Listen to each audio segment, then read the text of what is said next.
موضوع الدرس في فضيلة يوم الجمعة وصلاة الجمعة سورة الجمعة تفسير ابن كثير. الحمد لله رب العالمين والصلاة والسلام على أشرف الأنبياء وسيد المرسلين سيدنا محمد وعلى آله وأصحابه أجمعين. اللهم صل على سيدنا محمد وعلى آل سيدنا محمد كما صليت على إبراهيم وعلى آل إبراهيم في العالمين إنك حميد مجيد. أعوذ بالله من الشيطان الرجيم. بسم الله الرحمن الرحيم. يا أيها الذين آمنوا إذا نودي للصلاة من يوم الجمعة فاسعوا إلى ذكر الله وذروا البيع ذلكم خير لكم إن كنتم تعلمون. فإذا قضيت الصلاة فانتشروا في الأرض وابتغوا من فضل الله واذكروا الله كثيرا لعلكم تفلحون. قال المؤلف والمفسر رحمه الله تعالى أدام النفع بعلومه وعلومكم في الدارين آمين إلى أن قال إنما سميت الجمعة جمعة لأنها مشتقة من الجمع فإن أهل الإسلام يجتمعون فيه في كل أسبوع مرة بالمعابد الكبار.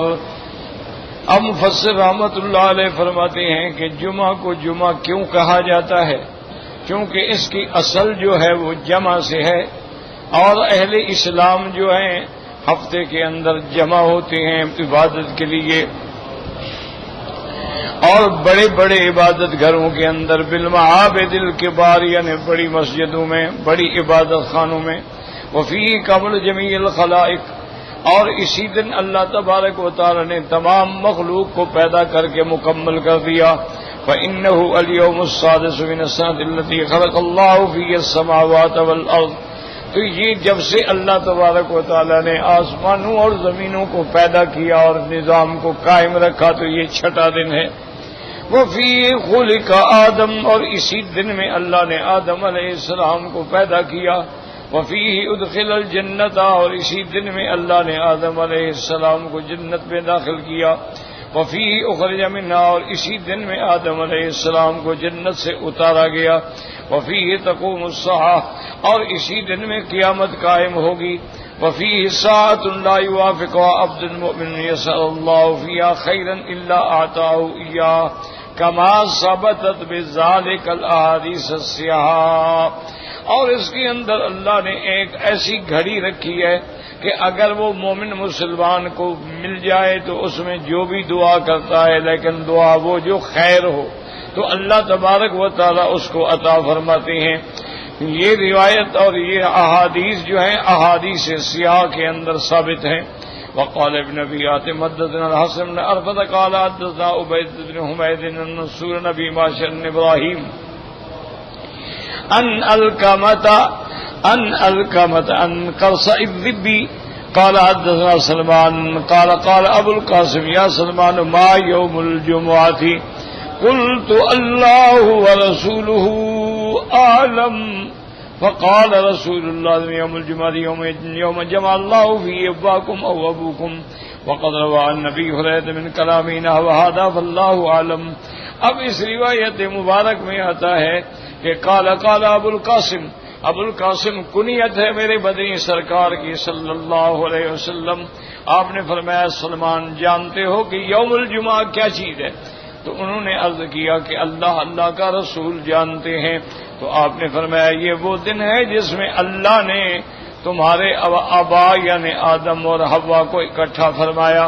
فقد روی عن ابی ہریرہ من کلامنا وهذا فالله اعلم وقد قال يقال له في اللغة القديمة يوم العروبہ. اب مفسر فرماتے ہیں کہ زمانہ جاہلیت میں اور لغت قدیمہ میں اس کا نام جو تھا عروبہ تھا. وثبت ان الامم قبلنا امروا به وذلوا عنه. اس سے یہ بھی ثابت ہوتا ہے کہ اللہ تبارک و تعالی نے ہم سے پہلے جو امتیں گزری ہیں یہود و نصارہ ہیں ان کو بھی ہدایت کی، لیکن وہ اس دن کو اختیار نہ کر سکے. واختار الیہود یوم السبت الذی لم یکن فیہ خلق آدم. انہوں نے یوم السبت کو اختیار کیا، انہوں نے کہا کہ اس دن میں اللہ نے کوئی چیز پیدا نہیں کری، یعنی یہ آرام کا دن ہے. واختار النصارى یوم الاحد الذی ابتدأ فیہ الخلق. اور نصرانیوں نے احد یعنی اتوار کو رکھا، چونکہ ابتداء خلق جو ہے وہ احد سے شروع ہوتی ہے، اس لیے انہوں نے احد کو اختیار کر لیا. واختار اللہ لهذه الامة يوم الجمعة الذي اكمل الله فيه الخليقة كما اخرجه البخاری ومسلم. اللہ تبارک و تعالی نے حضور کی اس امت کے لیے جمعہ کے دن کو پسند کر لیا، پسندیدہ فرما دیا، اور جس میں اللہ تبارک و تعالی نے جو 6 دنوں میں ساری مخلوق پیدا کی ہے تو اس کا آخری دن جو ہے وہ جمعہ کا دن ہے. اور جمعہ کے دن میں ہی حضرت آدم علیہ السلام کو سب سے آخر میں اللہ نے پیدا فرمایا.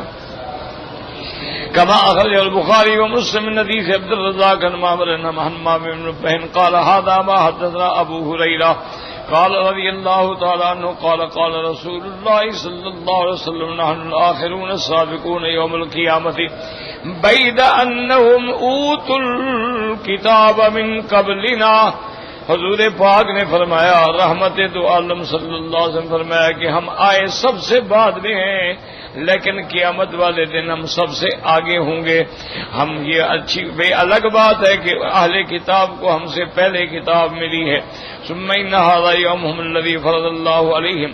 پھر اللہ تبارک و تعالی نے ان کے لیے بھی اسی دن کو فرض کیا تھا. فاختلفوا فيه لیکن وہ اس کے ایک جھگڑے میں پڑ گئے. فهدانا الله له والناس فيه. تب اللہ پاک نے جمعہ کا دن جو تھا ہمیں دکھلا دیا، ہمیں عطا فرما دیا، تو اب وہ لوگ جو ہیں گویا ہمارے تابع ہو گئے. الیہود غدن والنصارى بعد غدن. یہودی جو ہیں وہ ہمارے بعد ہوں گے سبت، اور نصارہ جو ہے پھر اس کے بعد یوم الاحد کو ہوں گے، تو ہم سب سے اول ہو گئے. لفظ البخاری وفی لفظ لمسلم اذل اللہ عن الجمعۃ من کان قبلنا. اللہ تبارک و تعالی نے پہلی امتوں کو جمعہ سے دور کر دیا، وہ جمعہ کو اختیار نہ کر سکے. وقال لليهود يوم السبت وقال للنصارى يوم الاحد وجاء الله بنا فهدانا الله ليوم الجمعة وجاء الجمعة والسبت والاحد. وكذلك هم تبعوننا يوم القيامة نحن الآخرون من أهل الدنيا والأول يوم القيامة المقضي بينهم قول الخلائق. آپ اللہ پاک نے ہمارے لیے جمعہ کو ہدایت کر دی، تو اب جمعہ سبت اور احد، یعنی پہلے جمعہ پھر سبت پھر احد. پھر اسی طرح تمام مخلوق جو ہے قیامت میں وہ بھی ہمارے تابع ہوگی. حالانکہ اللہ نے دنیا میں ہمیں سب سے آخر میں بھیجا ہے، اور قیامت کے اندر سب سے پہلے میری امت کا حساب ہوگا، اور سب سے پہلے میری امت جو ہے وہ جنت میں داخل ہوگی. وقد امر اللہ المؤمنین بالاجتماع لعبادت یوم الجمعہ. اب اللہ تبارک و تعالی نے اپنے بندوں کو حکم فرمایا ہے کہ جمعہ کے دن عبادت کے لیے جمع ہوں. یا ایھا الذین آمنوا اذا نودی للصلاۃ من یوم الجمعۃ فاسعوا الی ذکر اللہ ای اقصدوا واعمدوا واتموا فی سیرکم الیہا وليس المراد بالسعی ها هنا المشي السریع وانما هو الاهتمام بها كقوله تبارک و تعالی. اب اللہ نے حکم دیا فاسعوا الی ذکر اللہ. کیا معنی؟ یعنی قصد کرو، ارادہ کرو، تیاری کرو جمعہ کے لیے جانے کی. اس سے مراد یہ نہیں کہ دوڑ کے آؤ، یہ مراد نہیں ہے کہ سائی کا معنی کہ جمعہ کے لیے دوڑو، معنی ہے اہتمام کرو. جیسے اللہ فرماتے من اراد الآخرۃ وسعی لها سعیها وهو مؤمن. جس کو آخرت کی کامیابی کی چاہیے اور اس نے اس کے لیے محنت کی ہے، کوشش کی ہے. وقال عمر بن الخطاب رضی اللہ عنہ یقرأنها فامضوا الى ذکر اللہ. یعنی ایک قرات یہ بھی ہے فسعوا یا فامضوا. فاما المشي السریع الى الصلاۃ فکنہ نماز جاؤ بھی صحیح ہے. دوڑ کے نماز کی طرف آنا جو ہے اس سے تو حضور پاک نے منع فرمایا ہے. صحیحین کے اندر حدیث موجود ہے النبی ہریرہ نبی اسم کا اذا سمعتم الاقامۃ فامشوا الى الصلاۃ وعلیکم السکینۃ والوقار. اگر تم سنو کہ تکبیر ہو رہی ہے تو آرام سے، ادب سے، وقار سے چلو. کہا بالکل نہ دوڑو، فما ادرکتم فصلوا فما فاتکم فاتموا، لفظ البخاری کہ جو تمہیں جماعت مل جائے 2 رکعت 1 رکعت ٹھیک ہے الحمدللہ، جو باقی ہے وہ پورا کر لو، لیکن دوڑ کے آنا جو ہے وہ منع ہے۔ وعن نبی قتادہ قال بینما نحن نصلی مع النبی صلی اللہ علیہ وسلم اذ سمع جلبۃ رجال فلما صلی قال ما شأنکم قالوا استعجلنا الى الصلاة قال فلا تفعلوا اذا اتيتم الصلاة فامشوا وعليكم السكينة فما ادركتم فصلوا وما فاتكم فاتموا۔ اس حدیث سے مبارک میں آتا ہے حضرت ابی قتادہ رضی اللہ تعالیٰ فرماتے ہیں کہ ہم حضور پاک کے ساتھ نماز پڑھ رہے تھے تو ہم نے سنا کہ جیسے ایک جماعت کے چلنے کی آواز ہے، کافی لوگ جو ہیں چل کے زور سے آ رہے ہیں۔ جب نماز ہو گئی ہے تو نے فرمایا ما شأنکم، کیا بات تھی، کیوں دوڑ گیا؟ قالوا استعجلنا الى الصلاة، ہم نے نماز کے لیے جلدی کی۔ قال فلا تفعلوا، آپ نے فرمایا ہرگز ایسا نہ کیا کرو۔ اذا اتیتم الصلاة فامشوا علیکم السکینہ، جب تم نماز کے لیے آؤ تو چلو اور آرام سے اور ادب سے احترام سے چلو۔ فما ادرکتم فصلوا، جو مل جائے پڑھ لو، فما فاتکم، اور جو رکعتیں چلی جائیں بعد میں پوری کر لو۔ اخرجاہ وقال رزاق ورنا معمر الزہری سعید سید النبی رضی اللہ تعالیٰ عنہ قال قال رسول اللہ صلی اللہ علیہ وسلم اذا اقیمت الصلاة فلا تأتوها تسعون، جب نماز کھڑی ہو جائے تو دوڑ کے نہ آؤ، ولکن ائتوها تمشون، چلتے آؤ جیسے چلتے ہو۔ وعلیکم السکینہ قال واتکم وصلوا ما فاتکم فاتموا، رواہ الترمذی بن حدیث عبدالرزاق كذلك واخرجه من طريق يزيد بن زريع عن معمر الزهري عن ابي سلمة النبي هريرة بمثله قال العظم والله ما هو بالسعي على الاقدام، یہ معنی نہیں کہ تم قدموں پہ دوڑ کے آؤ، ولا قدره اياد الصلاة الا عليهم السكينة والوقار ولكن بالقلوب والنية والخشوع، اس کا معنی یہ ہے کہ جمعہ کا دن اہتمام کرو اور خالص نیت کے ساتھ، دل کے ارادے کے ساتھ، احترام کے ساتھ چل کے جمعہ میں آؤ۔ وقال قتادہ فی قولی فاسعوا الى ذکر اللہ، اس کا معنی کہ ان تسعى بقلبك وعملك، کہ تم اپنے عمل سے اپنے دل سے عہد کر کے نماز جمعہ کے لیے آؤ۔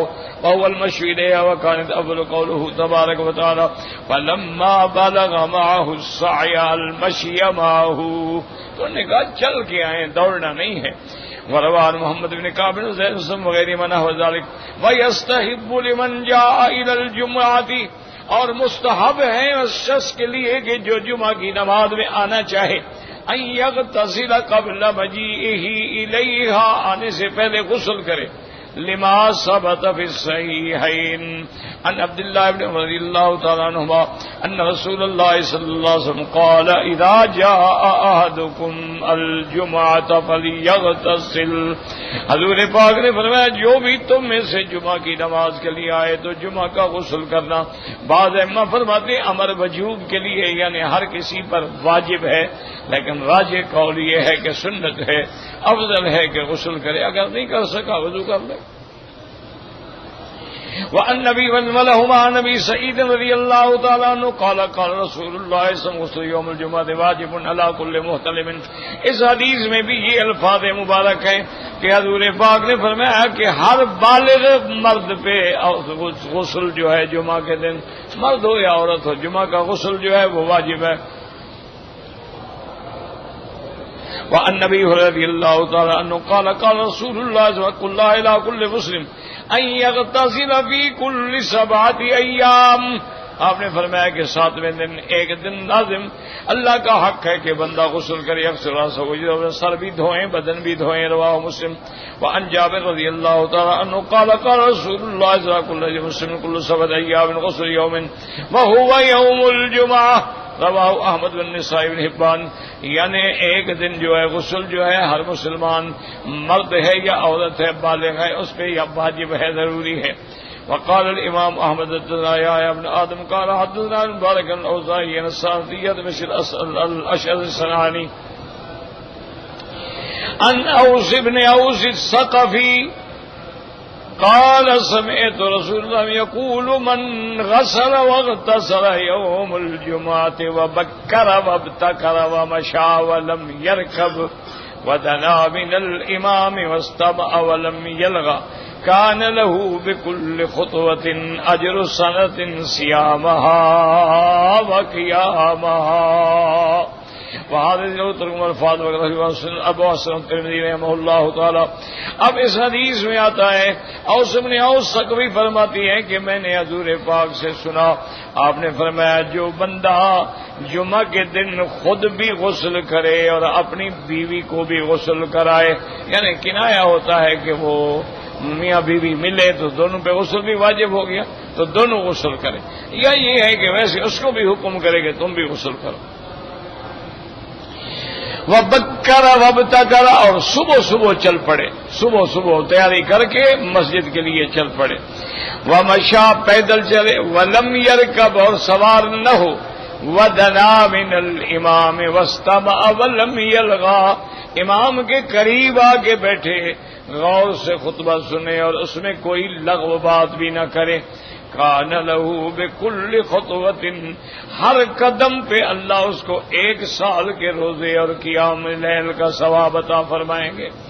بعد حدیث اترکن الفاظ وقت اہل السنن الاربعہ والترمذی وعن نبی ہریرہ رضی اللہ تعالی عنہ قال ان سم قال من اغتسل یوم الجمعہ غسل الجنابۃ ثم راح بالساعة الاولى فكأنما قرب بدنة. حضور پاک نے فرمایا جو جمعہ والے دن غسل جنابت کرے، کیا معنی یعنی اپنی بیوی سے ملے تاکہ اس پہ بھی غسل ہو اور اس کا حق بھی ادا ہو اور خود بھی غسل کرے.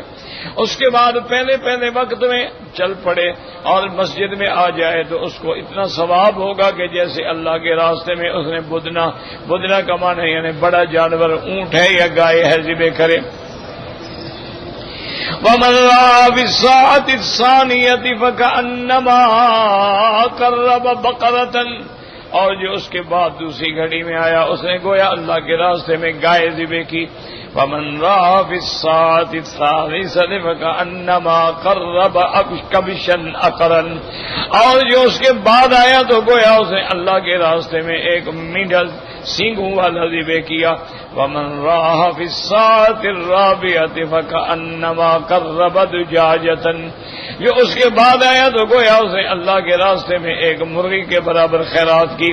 ومن راى في الساعة الخامسة فكأنما قرب بيضة، اور جو آخری یعنی 5ویں نمبر پہ آیا اس نے ایسا ہے کہ جیسے ایک انڈا خیرات کیا ہو. وَإِذَا خَرَجَ الْإِمَامُ حَضَرَتِ الْمَلَائِكَةُ يَسْتَمِعُونَ الذِّكْرَ، اور جب امام آ جاتا ہے پھر ملائکہ جو ہیں وہ بھی خطبہ سننے کی طرف متوجہ ہو جاتے ہیں. اب آنے والوں کو نہیں لکھا جاتا، یعنی بس اب آئے گا فرض تو اتر جائے گا لیکن وہ جو درجات ثواب ہیں وہ نہیں ملیں گے. وَيَسْتَحِبُّ أَنْ يَلْبَسَ الثِّيَابَ وَيَتَصَفَّقَ وَيَتَنَظَّفَ وَيَتَطَهَّرَ، اس کے لیے مستحب یہ ہے کہ جو اس کے پاس اچھے کپڑے ہوں وہ پہنے اور خوشبو لگائے، مسواک کرے، اپنی نظافت و طہارت کرے مکمل. وفی حدیث ابی سعید المتقدم غسل یوم الجمعہ واجب علی کل محتلم والسواک وان یمس من طیب اہلہ، یعنی جمعہ کے دن غسل کرے، مسواک کرے، اگر اپنی خوشبو نہ ہو تو گھر والوں کی خوشبو سے بھی خوشبو استعمال کرے. وقال الامام احمد حدثنا یعقوب قال حدثنا ابی محمد بن اسحاق قال حدثني محمد بن ابراہیم التیمی عن عمران بن ابی یحیی عن عبد الله بن كعب مالك النبي والانصاری رضی اللہ تعالی عنہ سمعت رسول اللہ يقول من اغتسل يوم الجمعة ومس من طيب أهله إن كان عنده وليس من أحسن ثيابه ولبس من أحسن ثيابه ثم خرج حتى يأتي المسجد فيركع إن بدا له ولم يؤذ أحدا ثم أنصت إذا خرج إمامه حتى يصلي كانت كفارة لما بينهما وبين الجمعة الأخرى. ابھی ایوب انصاری رضی اللہ تعالی فرماتی ہیں کہ میں نے حضور پاک سے سنا جو جمعہ کے دن غسل کرے اور خوشبو اہل کی خوشبو میں سے اپنے بدن پہ خوشبو لگائے اور اس کے بعد اچھے کپڑے پہنے اور پھر چلے اور مسجد میں آئے اور آگے چاہے فرکعۃ بدا لہ، اگر اچھا سمجھے تو 2 رکعت بھی پڑھے، ولم یؤذن، اور کسی کو تکلیف بھی نہ پہنچائے کہ لوگوں کے گردنوں سے اوپر سے گزرے. ثم انصت، پھر خاموش رہے. اذا خرج امامہ حتی یصلی، جب تک نماز ہو اس وقت تک خاموش بیٹھا رہے. کانت کفارۃ لما بینہما وبین الجمعۃ الاخری، تو ایک جمعہ سے اگلے جمعہ تک جو ہے اللہ گناہوں کا کفارہ بنا دیتے ہیں.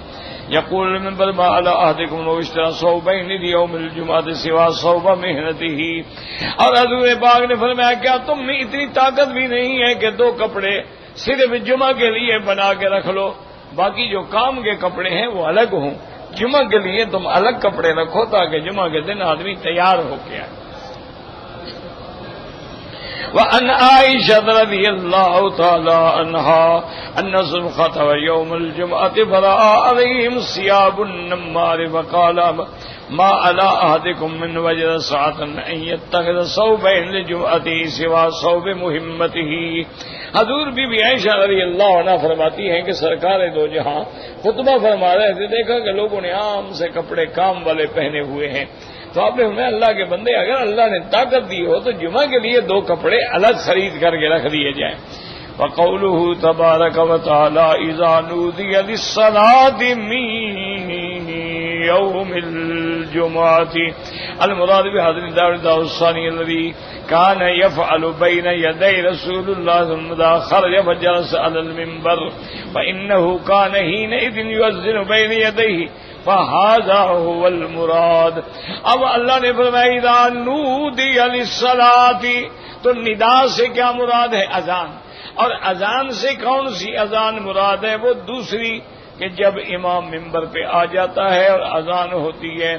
فجلس فإنه كان حينئذ، جب حضور پاک تشریف لاتے تھے آپ آ کے منبر پہ بیٹھتے تھے تو پھر مؤذن اذان کہتے تھے. فهذا هو المراد. وأما النداء الأول الذي زاده أمير المؤمنين عثمان بن عفان رضي الله تعالى عنه فإنما كان هذا لكثرة الناس كما رواه البخاري رحمه الله تعالى. لیکن اب اس سے پہلے جو ایک اذان دی جاتی ہے تو یہ اذان جو ہے سیدنا عثمان رضی اللہ تعالی عنہ نے آپ نے زیادہ فرمائی، کیونکہ لوگ بہت زیادہ ہو گئے تھے، اب سب کا پہنچنا مشکل ہوتا تھا. کما رواہ البخاری رحمہ اللہ تعالی قال حدثنا آدم هو ابن ابي اياس حدثنا ابن ابي ذئب بن الزهري عن الصائب بن يزيد قال كان النداء يوم الجمعة اوله اذا جلس الامام على المنبر على عهد رسول الله صلی اللہ علیہ وسلم. حضور کے زمانے میں ایک اذان ہوتی تھی، جب حضور منبر پہ تشریف لاتے تو اذان ہوتی. وابی بکر و عمر رضی اللہ تعالیٰ عنہ، حضرت ابو بکر اور حضرت عمر کے زمانے میں بھی ایک اذان تھی. فلما كان عثمان بعد زمن وكثر الناس، اب حضرت عثمان کا دور خلافت آیا اور آبادی بہت زیادہ بڑھ گئی. زاد النداء الثانی علی الزوراء، تو امام بخاری فرماتے ہیں کہ حضرت عثمان نے حکم دیا کہ ایک اذان پہلے مقام زورا پہ کہی جائے، یعنی یؤذن فی علی الدار التي تسمى بالزوراء، ایک حویلی تھی اس کا نام زورا تھا. وکانت ارفع دار بالمدینہ بقرب المسجد، مسجد نبی کے قریب سب سے اونچی حویلی تھی کہ وہاں کھڑے ہو کے اذان دی جائے تاکہ لوگ جماعت میں پہنچ سکیں. وقال ابن بیاد بدنا ابی قال حدثنا ابو نعیم قال حدثنا ابراہیم قال حدثنا محمد بن راشد مقول النداء كان في الجمعة مؤذن واحد حتى يخرج الامام ثم تقام الصلاة، وذلك النداء الذي يحرم عنده الشراء والبيع إذا نودي به. فأمر عثمان رضي الله تعالى عنه أن ينادي قبل خروج الإمام حتى يجتمع الناس. وإنما يؤمر بحضور الجمعة الرجال الأحرار دون العبيد والنساء والصبيان، ويعذر المسافر والمريض وقيام المريض وما أشبه ذلك من الآثار كما هو مقرر في كتب الفروع. اب جب حضرت عثمان کا زمانہ آیا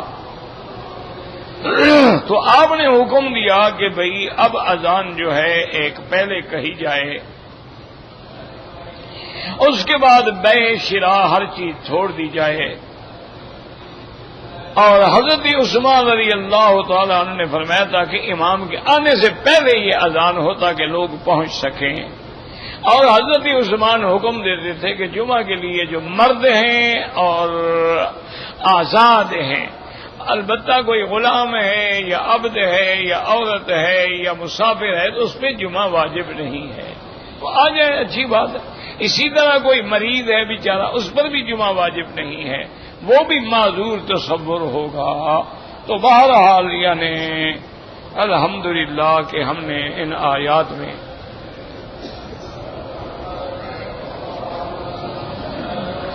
پڑھ لیا ہے کہ دوسری اذان جو ہے وہ حضرت عثمان نے فرمائی۔ آج کل ہماری بدقسمتی ہے، اللہ معاف فرمائے اور اللہ عالم اسلام پہ رحمتیں فرمائے، ہدایت کے فیصلے فرمائے، کہ ہم بالکل ایسے مسائل میں الجھ گئے ہیں کہ بھئی صحابہ کی اگر کوئی بات ہو تو نعوذ باللہ ہم اس کو اہمیت ہی نہیں دیتے۔ ایک تو روافض ہیں، وہ تو صحابہ کے ویسے دشمن ہیں، ان کے نزدیک تو نعوذ باللہ ثم نعوذ باللہ حضور کی وفات کے بعد سب لوگ مرتد ہو گئے تھے، صرف 4-5 آدمی مسلمان رہ گئے، وہ تو مخالف ہیں نا۔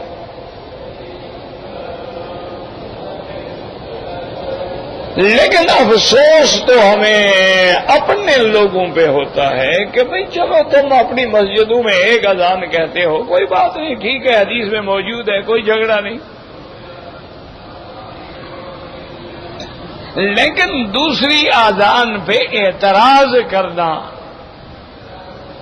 یا اس کو نعوذ باللہ بدعت کہنا، یہ بہت بڑی زیادتی، کیونکہ جب حضور نے فرمایا کہ میرا طریقہ اور میرے خلفاء راشدین کا طریقہ لازم پکڑو، علیکم سنتی و سنت الخلفاء الراشدین، تو حضرت عثمان خلیفہ راشد ہے۔ اور اسی طرح جیسے قرآن حجت ہے، سنت رسول حجت ہے، اسی طرح اجماع بھی حجت ہے، اور اسی طرح قیاس بھی حجت ہے۔ یہ 4 مستدل ہیں علماء کے، یاد رکھو، اور تمام اہل سنت والجماعت کے نزدیک بہت تھوڑی جماعتیں ہیں جو اس بات کی مخالف ہیں، ورنہ پوری دنیا کا اس پہ اتفاق ہے کہ پہلے کتاب اللہ، اس کے بعد سنت رسول اللہ، اس کے بعد اجماع، اس کے بعد قیاس۔ اب حضرت عثمان نے جو حکم دیا، ایک تو خلیفہ راشد کی سنت ہوگی، دوسرا اجماع ہو گیا کہ کسی صحابی نے مخالفت ہی نہیں کی، اور یہ تو ممکن ہی نہیں ہے نا کہ کوئی غلط کام ہو اور صحابہ خاموش رہیں۔ حضرت عمر نے رضی اللہ تعالیٰ عنہ نے خلیفہ بننے کے بعد، امیر المومنین بننے کے بعد، ایک دن ممبر پہ کھڑے ہو کے صحابہ سے پوچھا کہ بھائی میں انسان ہوں، اگر میں سیدھے راستے پہ رہوں تو ٹھیک ہے، لیکن اگر میں غلطی کروں تو صحابی کھڑے ہو گئے، انہوں نے کہا عمر بات سنو، جب تک تم حضور کے راستے پہ چلو گے ہم تمہارے غلام ہیں، اطاعت کریں گے، اگر راستے سے ہٹو گے تیری تلوار سے تجھے سیدھا کر دیں گے۔ تو یہ ممکن ہے کہ حضرت عثمان ایک غلط حکم جاری فرما دیں اور سارے صحابہ خاموش ہو جائیں؟ کوئی بات ہے؟ تو اس لیے اس قسم کے اگر اعتراضات کرو گے تو پھر دین کا تو ایک حصہ ختم ہو جائے گا۔ اب حضور پاک کے زمانے میں تو شرب خمر پہ جو شرابی ہے اس کو صرف 40 بیت مارے جاتے تھے، اچھا وہ بیت بھی کیا ہوتے تھے؟ کسی کے ہاتھ میں چھڑی ہے اس نے مار دی، کسی کے ہاتھ میں کسی اس نے اپنا رومال اتارا اس کو لپیٹا رسی بنا کے اس نے مار دیا، یہ تھے بیت۔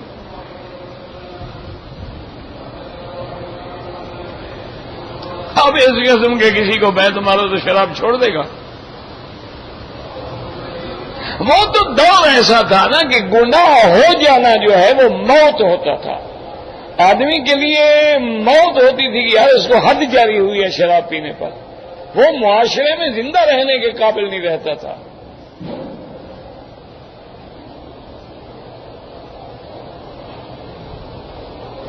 اب جب حضور سرکار دو جہاں کا دور گزر گیا، بعد میں خلافت سید ابو بکر سید عمر کا دور آیا، انہوں نے کہا بھی لوگ تو شراب میں مبتلا ہو رہے ہیں، شراب پینے والے لوگ بڑھتے جا رہے ہیں، نشیات بڑھتی جا رہی ہیں، اس کے بارے میں بیٹھ کے فیصلہ کرو۔ تو صحابہ سب نے اجتماع کر کے فیصلہ کیا، سب نے اپنی اپنی رائے دی، تو حضرت عمر کی رائے پہ فیصلہ ہو گیا کہ بھئی 80 بیت مارا جائے اور باقاعدہ بیت مارے جائیں تاکہ اس کو پتہ لگے کہ مجھے تکلیف ہوئی ہے۔ تو اب یہ بھی تو صحابہ کا اجماع ہے اور خلیفہ راشد کی سنت ہے، اگر نعوذ باللہ ہم انکار کر دیں گے تو لوگ تو یہی کہیں گے بھی جب چاہیں اللہ کا دین ہے، صحابہ اسی لیے آئے تھے کہ نبی کے دین کو توڑ مروڑ دیں۔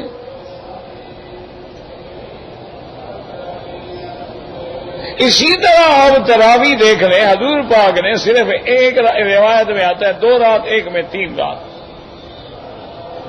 پھر حضور تشریف نہیں لے آئے تراویح پڑھانے کے لیے، صحابہ بیٹھے رہے، انتظار کرتے رہے اور کھانستے بھی رہے کہ ہماری آواز سن کے حضور آ جائیں، لیکن حضور نہیں آئے۔ صبح کی نماز میں جب آئے آپ نے فرمایا مجھے پتا تھا کہ تم انتظار میں بیٹھے ہو، میں تمہاری آوازیں بھی سن رہا تھا، میں اس لیے نہیں آیا کہ یہ ایک بڑا محبوب عمل ہے کہ ساری دنیا کھڑی ہے، رات کو جاگ رہی ہے، قرآن پڑھا جا رہا ہے، کہیں ایسا نہ ہو کہ اللہ میری امت میں فرض کر دے،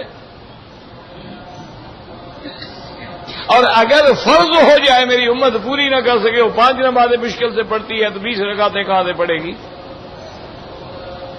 تو حضور نے صرف 3 راتیں پڑھی ہے، سارا مہینہ تو پڑھا ہی نہیں، اس کا معنی یہ ہے یہ بھی بدعت ہو گیا۔ اور رمضان المبارک میں قرآن کا ختم کرنا جو ہے حضور نے تو ختم نہیں فرمایا،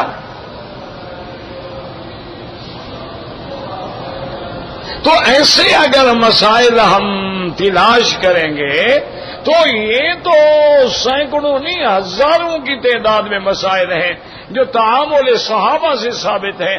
اسی لیے حضرت امام مالک رحمت اللہ علیہ باقاعدہ انہوں نے کتاب لکھی ہے تعامل اہل المدینہ، کہ بھائی مدینے والوں کا عمل کس بات پہ تھا۔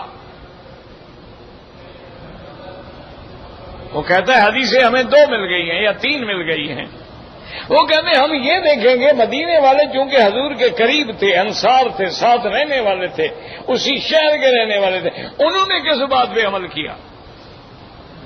اسی کو علماء تعامل بھی کہتے ہیں، اسی کو عرف بھی کہتے ہیں، اسی کو عادات بھی کہتے ہیں۔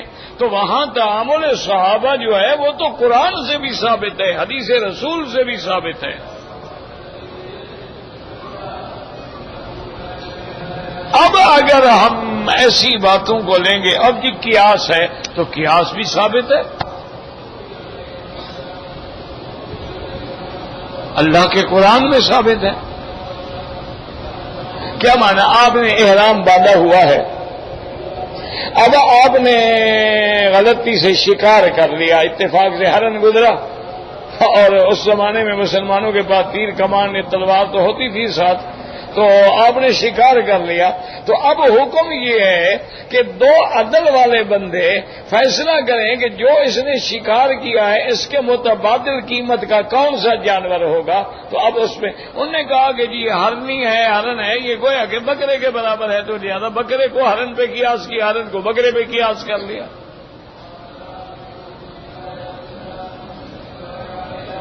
تو یہ تو قرآن میں موجود ہے۔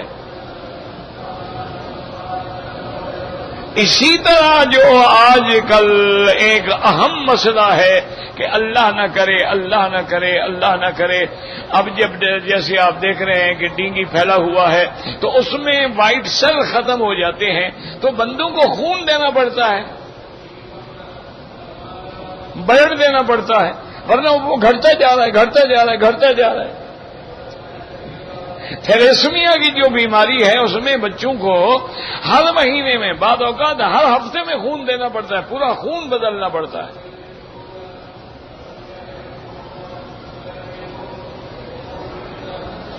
تو بھائی اب حضور پاک کے زمانے میں نہ تو خون بدلنے کا طریقہ تھا، نہ اس وقت خون کی ٹیسٹ کر کے ہم بلڈ ڈھونڈ سکتے تھے، اور نہ کسی کو خون لگایا جاتا تھا۔ کوشش کرتے تھے کہ خون بند کر لیں، بچ گیا بچ گیا، نہ بچا تو نہ بچا۔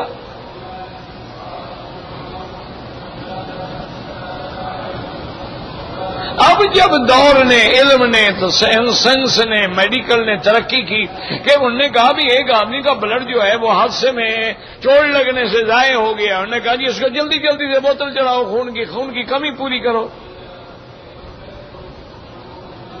تو اب مسئلہ پیدا ہوا کہ کسی دوسرے کا خون جو ہے کسی کو دینا جائز ہے۔ اچھا، کبھی یہ بھی ہوتا ہے کہ کافر کا خون آ جاتا ہے، باہر کے ملکوں سے بلڈ منگوایا جاتا ہے، وہ کیا پتا کس کا ہے۔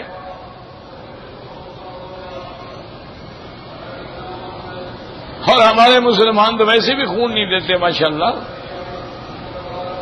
حالانکہ ان کو پتہ نہیں اللہ نے نظام رکھا ہے، سسٹم ہے تیری باڈی میں، جب تم بلڈ دیتے ہو 24 گھنٹے میں اتنا خون پھر پیدا ہو جاتا ہے، خود بخود پیدا ہو جاتا ہے۔ اور خون دینے میں تیری صحت ہے، یہ نہیں ہے کہ پیشہ ور بن جاؤ، خون بیچنا شروع کر دو۔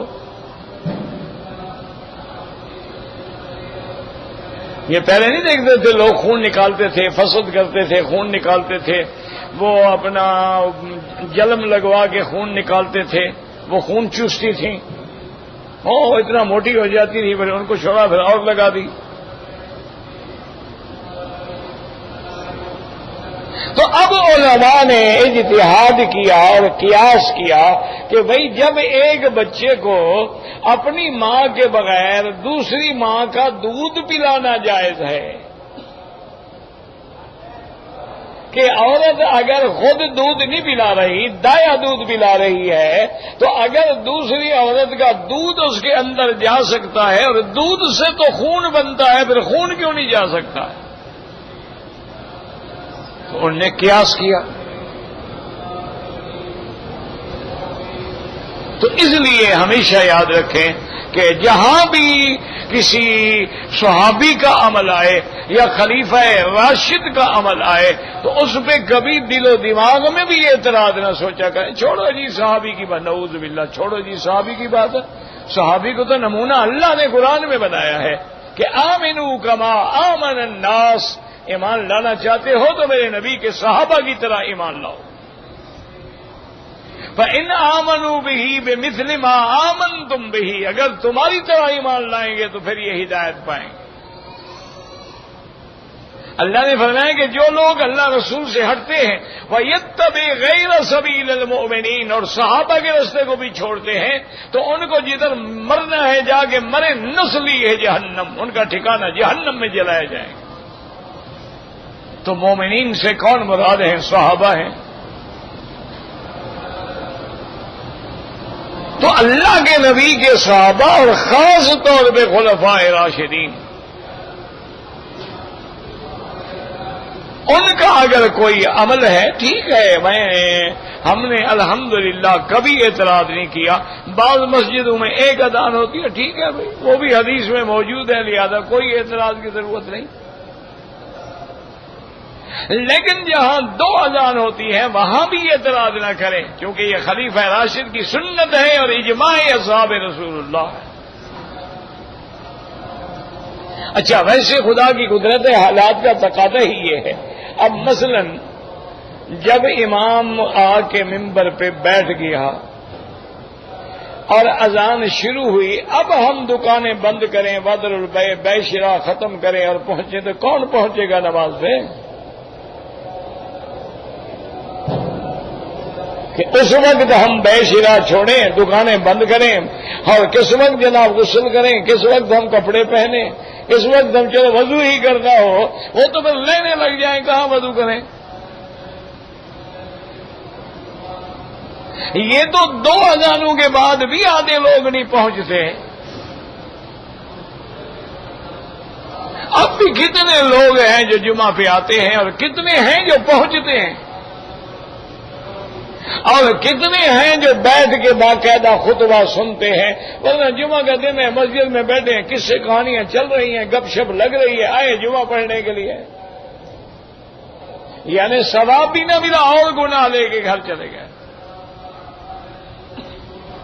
حدیث محمد مصطفیٰ ہے صلی اللہ علیہ وسلم کہ مسجد میں بیٹھ کر مباح کلام کرنا جو ہے وہ بھی آدمی کی نیکیوں کو ایسے گرا دیتی ہے جیسے خشک درخت کے پتے سخت ہوا میں گر جاتے ہیں، ایسے اس کی نیکیاں گر جاتی ہیں۔ تو اس لیے ہمیشہ یاد رکھیں کہ جہاں بھی صحابہ کی بات ہے، وہ تراوی میں ہو، وہ مسجد عائشہ کے عمرے میں ہو، یا وہ اذان ثانی میں ہو، یا اسی طریقے سے رفاہ عامہ کے کاموں میں جو ہدایات ہیں، جو دیوان ہے، جو مجالس ہیں، جو حضرت عمر رضی اللہ تعالی عنہ نے اپنے وقت میں احکامات جاری کیے ہیں، وہ ہمارے لیے وہی مقام رکھتے ہیں جو سنت رسول اللہ کا مقام صلی اللہ علیہ وعلا آلہ واصحابہ وسلم تسلیما کثیرا کثیرا۔ اللہ آپ کو بھی اور مجھے بھی صحیح دین کے سمجھ کی توفیق عطا فرمائے۔ ہمارے ایک عزیز ہیں عبد الوحید صاحب جو امریکہ میں رہتے ہیں، بچے ہیں ہمارے، ان کا چاچا جو ہے سعید صاحب وہ حیدرآباد دکن انڈیا میں فوت ہو گئے۔ دعا کریں اللہ ان کی مغفرت فرمائے۔ اللہم اغفرہ ورحمہ وتجاوز عنہ وادخلہ فی الفردوس الاعلی۔ اللہم اغفر لنا ولوالدینا ولوالد والدینا ولمشائخنا ولاساتذتنا ولجمیع المسلمین والمسلمات والمؤمنین والمؤمنات الاحیاء منہم والاموات۔ دعا کریں جو لوگ سیلاب میں مر رہے ہیں، جو لوگ بیچارے وبائے مچھر میں مر رہے ہیں، اللہ ان کی بھی مغفرت فرمائے، اللہ ان کے پسماندگان کو صبر جمیل عطا فرمائے، اور اللہ ہمارے گناہ معاف کر کے اپنے عذاب رفع فرما دے۔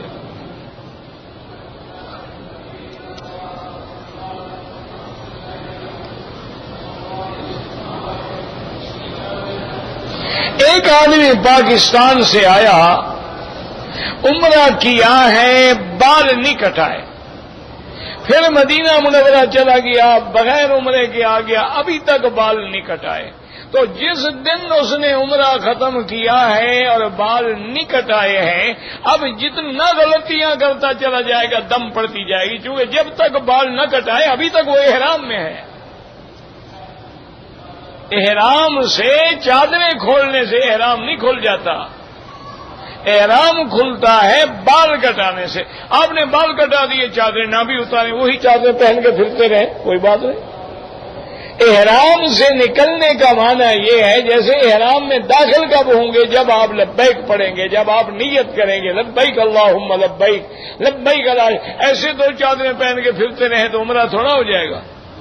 اسی طرح اب اس دن سے لے کر دیکھ لے کہ اس نے کتنے دفعہ غسل کیا ہے خوشبو کے صابن سے، اور کپڑے اتنا عرصہ ہو گیا پہنے رکھا ہے، وہ تو انشاءاللہ جب تک بال نہیں کٹائے گا ساری زندگی دم پڑتے رہیں گے۔ بچوں کا کھیل ہے، جب آؤ کر لو، جب آؤ چلے جاؤ، بال نہ کٹاؤ، فلاں نہ کرو۔ عمرہ کرنا ہے تو پہلے سمجھ لو کہ عمرے میں کون سا مشکل کام ہے۔ احرام باندھو، طواف کرو، 2 رکعت پڑھو، صفا مروہ دوڑو، بال کٹاؤ، بس عمرہ ختم ہو گیا۔ کون سے اس میں مسئلے ہیں جو تمہیں نہیں آتے؟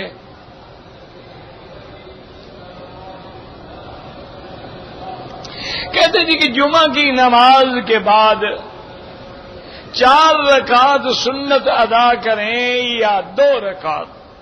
امام ابو حنیفہ رحمۃ اللہ علیہ کے نزدیک 4 رکعت سنت مؤکدہ ہے۔ امام ابو یوسف رحمۃ اللہ علیہ فرماتے ہیں کہ 4 رکعت کے بعد بھی 2 رکعت پڑھے، یعنی 6 رکعت پڑھے۔ امام احمد بن حنبل رحمۃ اللہ علیہ کے نزدیک جمعہ کے بعد بھی 2 رکعت ہیں اور پہلے بھی 2 رکعت. ہمیں الحمدللہ کسی امام پر کسی عالم پہ اعتراض نہیں ہے، لیکن اتنی عقل آپ کو بھی اللہ نے دی ہے کہ 4 رکعت پڑھیں گے تو 4 لاکھ رکعت کا ثواب ملے گا، 2 رکعت پڑھیں گے تو 2 لاکھ رکعت کا ثواب ملے گا. تم اپنا 2 لاکھ کا نقصان کرنا چاہتے ہو کر لو، تمہاری اپنی مرضی ہے، ورنہ 4 بھی ثابت ہیں اور 2 بھی ثابت ہیں. امام ابو حنیفہ فرماتے ہیں کہ حضور ظہر سے پہلے ہمیشہ 4 پڑھتے، جمعہ سے پہلے بھی وہی رہیں گی.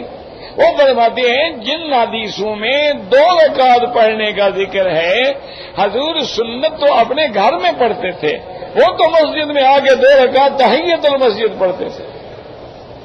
یہ 2 رکعت الگ ہیں اور وہ سنت جو ہے وہ الگ ہے، ورنہ حضور نے تو ساری زندگی سنت اپنے گھر میں پڑھی ہے.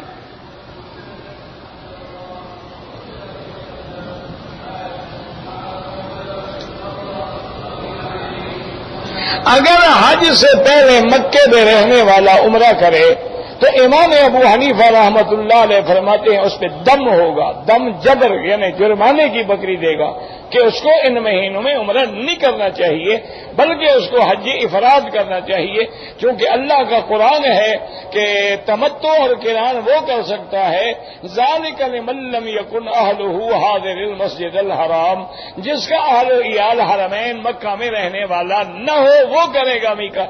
جیسے حضور پاک نے قران کیا تو مدینہ سے آئے ہیں، اسی طریقے سے حضرت علی یمن سے آئے تھے، مکے والے کسی نے قران تو نہیں کیا، تو اس لیے اس کے لیے حج مفرد ہوگا، کرنے کا تو ایک بکری دینی ہوگی.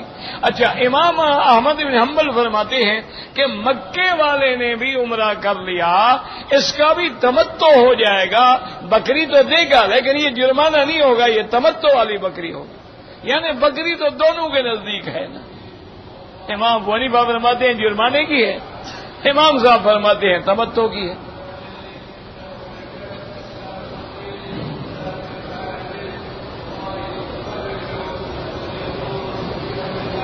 ہم نے اپنا حج کر لیا ہے، اب حج بدل کریں گے، بالکل حج افراد کریں گے. آپ مکے میں رہنے والے ہیں اور ویسے بھی حج بدل میں حج افراد ہوتا ہے.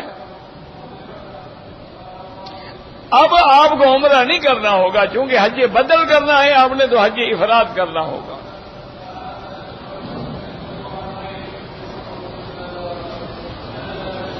ہم مکہ مکرمہ میں ایک سال سے ہوں یا 1 مہینے سے، حج افراد ہوگا.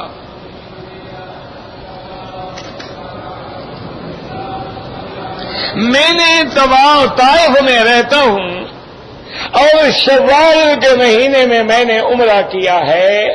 اب میں کون سا حج کروں؟ اب آپ کی جو مرضی آئے، کیونکہ آپ تو عمرہ کر کے واپس میقات کے بعد چلے گئے نا. اب جب آپ حج پہ آئیں گے، چاہے تمتع کرو، چاہے قران کرو، چاہے حج افراد کرو، تمہاری مرضی ہے، کیونکہ تم نے تو عمرہ کیا واپس میقات کراس کر گئے. جیسے ابھی پاکستانی لوگ آئے ہیں، عمرہ کیا واپس چلے گئے اپنے ملک، اب وہ حج پر بھی داخلہ ہے ان کا، تو اب وہ جو حج کرنا چاہیں کریں.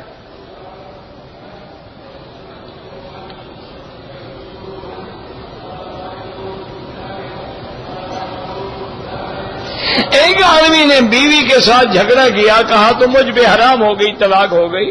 اس میں نیت کی کیا ہے؟ لفظ حرام واضح ہے، ہو تو کوئی کنایے کی بات ہو تو پھر دیکھا جائے گا نا کہ نیت کیا تھی. یہ تو لفظ طلاق یا لفظ حرام، یہ تو بالکل کھلی بات ہے، اس میں کون سی نیت پوچھنی پڑے گی؟ آپ کہتے ہیں یہ مرغی حرام ہو گئی، تو اس میں بھی کوئی نیت ہے؟ جی میری نیت تو نہیں تھی لیکن حرام ہو گئی. تو نیت ہو نہ ہو حرام ہوگی تو حرام ہو گئی. پہلے طلاقیں دیتی ہیں، حرام کرتی ہیں، پھر آ کے مولویوں سے مسئلے پوچھتی ہیں. تو پہلے حیا کر کے مسئلہ پوچھ لیا کرو، اپنے گھر کو برباد نہ کرو، پہلے مسئلہ پوچھو نا کہ جی میرا میاں بیوی کا جھگڑا ہے، ہم کیا کریں.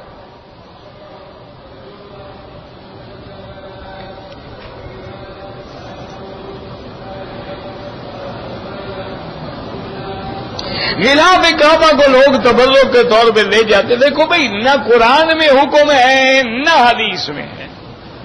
باقی اس میں کوئی شک نہیں ہے کہ جس کو اللہ کے گھر سے نسبت ہو جاتی ہے تو اس میں اللہ پاک برکتیں تو عطا فرماتے ہیں، اس میں تو کوئی شک نہیں. جو مٹی مدینہ منورہ کی ہے وہ ساری دنیا کی مٹی سے افضل ہے. جو مٹی اللہ کے گھر کی ہے، اللہ کے کعبے میں ہے، یہاں کا پانی ہے، یہاں کی ہوائیں ہیں، یہاں کی فضائیں ہیں، حجر اسود ہے، کعبۃ اللہ ہے، ملتزم ہے، باب کعبہ، سب اس میں تو کوئی شک نہیں ہے کہ یہ بابرکت ہے، رحمت ہے. لیکن وہی حکم نہیں ہے کہ باقی اگر مل جائے کہیں سے غلاف تو بالکل رکھیں اپنے پاس، کوئی بات نہیں. یہ نہیں ہے کہ چوری چوری کاٹ لو. بعض حاجی کاٹ بھی دیتے ہیں، اللہ رحمت کرے.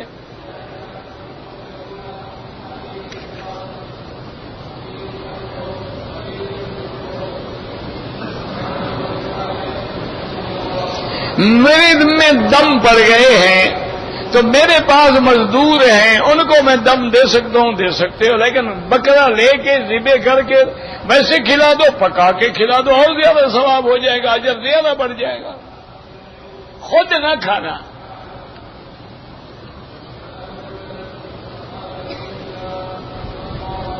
کہتے جی کہ وتر میں جو دعائے قنوت کی جاتی ہے بالکل وہ حدیث میں ثابت ہے. دعا جو ہے وتر کی، دعائے قنوت جو ہے وہ تو امام ابو حنیفہ نزدیک واجب ہے. یعنی اگر دعا قنوت وتر میں نہیں کرے گا اس کے وتر ہی نہیں ہوں گے. سجدہ سہو کرے یہ دعا قنوت کرے. باقی ائمہ کے نزدیک دعائے قنوت سنت ہے.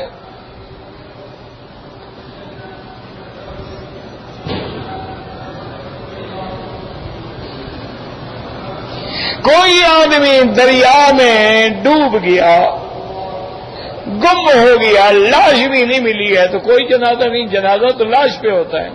ہاں بعض ائمہ کے نزدیک غائبانہ جنازہ پڑھ سکتے ہیں، احناف کے نزدیک نہیں.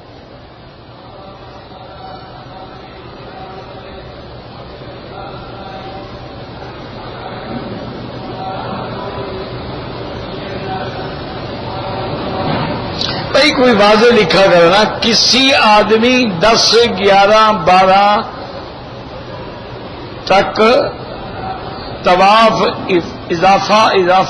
افاظہ اچھا نہیں کیا، 13 کیا، پتہ نہیں کوئی سمجھ تو ہے نہیں. بہرحال طواف افاظہ یا طواف زیارت جس کو حج کا فرض کہا جاتا ہے، اس کے لیے امام ابو حنیفہ رحمت اللہ علیہ فرماتے ہیں 10 کا پورا دن، رات 11 12 کی رات 12 کا دن مغرب تک کر لے تو دم نہیں ہوگا.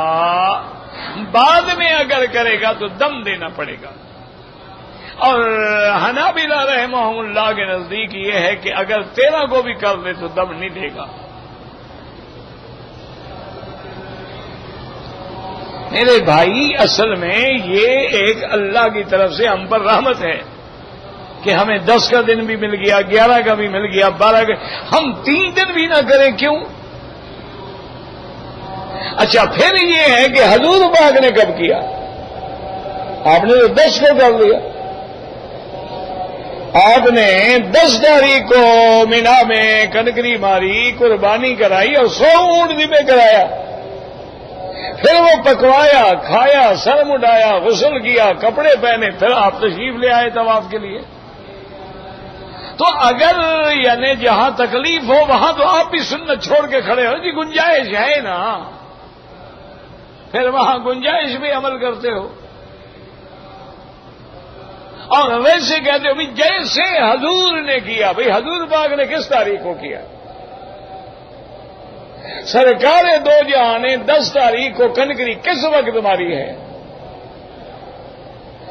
11 کو. اچھا آپ نے پھر پہلے کنکری ماری ہے، پھر قربانی کی ہے، پھر سر مڈایا. تو یہ تو ترتیب ہے جو حضور نے کی ہے.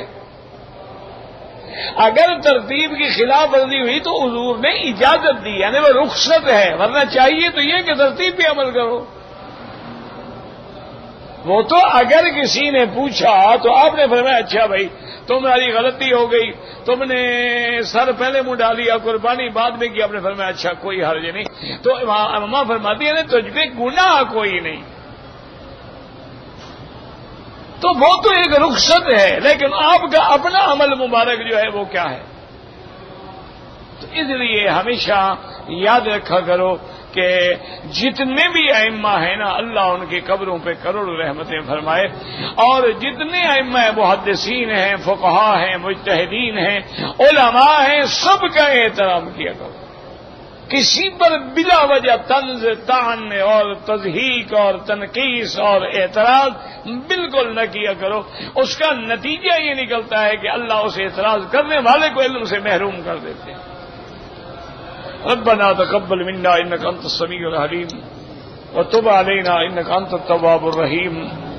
یا اللہ یا اللہ یا اللہ یا رحمان یا رحیم یا حی یا قیوم یا ذا الجلال والاکرام یا الہنا الہ کل شیء الہا واحدا لا الہ الا انت اللهم انت الميسر لكل يسير وانت على كل شيء قدير.